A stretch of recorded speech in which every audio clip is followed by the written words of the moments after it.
Hello everyone, কেমন আছেন সবাই?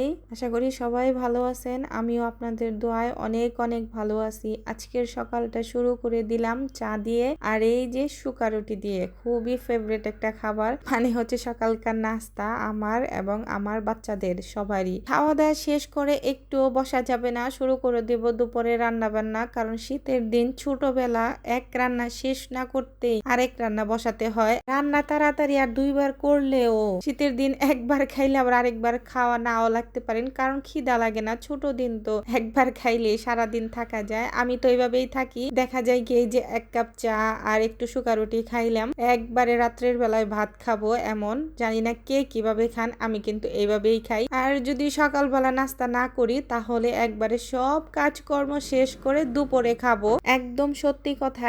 এখন অনেকে বলতে পারেন এভাবে কি থাকা যায় নাকি? আমি ছোটবেলা থেকে এইভাবেই থাকি আর এইভাবেই খাওয়া দাওয়া করি। মানুষ কিন্তু অভ্যাসের দাস। মানুষ যেটাই অভ্যাস করবে মানুষ সেটাই শিখে যাবে আর সেটাই করতে পারে। এই জিনিসটা কিন্তু বিশ্বাস করতেই হবে।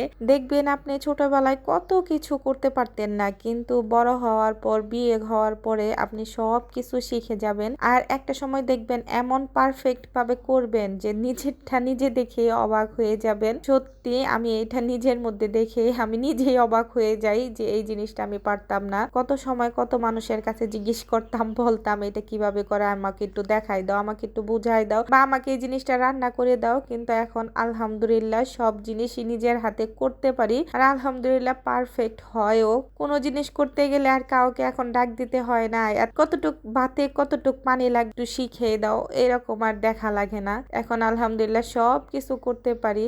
আজকে কথা বলতে বলতে এই যে আমি মাছ ভুনা করতেছিলাম, এটা হচ্ছে আয়ের মাছ। তো এই মাছটা একটু ছোট সাইজেরই ছিল, তো আমি শুধু পেঁয়াজ, টমেটো আর এই যে নতুন যেহেতু কলইছেই বা মটরশুঁটি যাই বলেন না কেন বের হয়েছে, তো আমার কাছে ভীষণ ভালো লাগে এই মটরশুঁটিটা দিলে, তাই একটু দিয়ে আর কি রান্না করলাম। আর শেষে বেশি করে ধনিয়া পাতা দিব। আমি তো ধনিয়া পাতা সারা বছরই খেতে পারি, কারণ ধনিয়া পাতার গ্রানটা না আমার কাছে অনেক ভালো লাগে। আমার জামাই তো বলবে এই ধনিয়া পাতা না খেয়ে কতটি ঘাস দিও, ঘাস খাইলেও নাকি ভালো লাগবে। কিন্তু কি করব বলেন, যার কাছে যে জিনিসটা ভালো লাগে। আমার কাছে এই ধনিয়া পাতার ঘ্রাণটা ভালো লাগে, তো কি করব।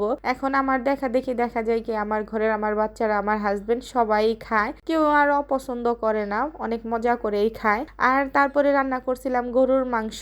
গরুর মাংসর রেসিপি আর কি দেখাবো, সবাই কম বেশি রান্না করতে পারেন। খুবই সিম্পল ভাবে রান্না করছিলাম, আদা রসুন পেঁয়াজ মরিচ এইসব দিয়ে, আর একটু ঝোল ঝোল করছিলাম। যেহেতু মাছটা আমি একেবারে ভুনা ভুনা করছি, তাই গরুর মাংসটা একটু ঝোল ঝোল রাখি। এই যে আমার গরুর মাংস রান্না। গরুর মাংসগুলা একেবারে টাটকা ছিল আর সবই সিনার মাংস ছিল। সিনার মাংস নাকি গরুর মাংস খাইতে সবচাইতে বেশি মজা, আমার হাজবেন্ড বলে। আর এই যে সিনার মাংস টাটকা মাংস হইতে তো বেশি সময়ও লাগে না। এই যে এইভাবেই চুলার উপরে বেশ কিছুক্ষণ বসায় রাখছিলাম আর হয়ে গেছে আমার গরুর মাংস। কালারটা কিন্তু মাশাল্লাহ সুন্দর আসছে আর খেতেও মাশাল্লাহ অনেক মজা হয়েছিল। তো এই তো এখন সবার শেষে বেশি করে দিয়ে দিব জিরার ফাঁকি, কারণ মাংসর মধ্যে জিরার ফাঁকিটা দিলে তো আরো আলাদা একটা টেস্ট আসে, গ্রানটাই অন্যরকম হয়। কি বলেন আপুরা? আমার আপুরা অবশ্যই এগুলা জানবে, কমেন্ট করে আমার বলে যাবেন।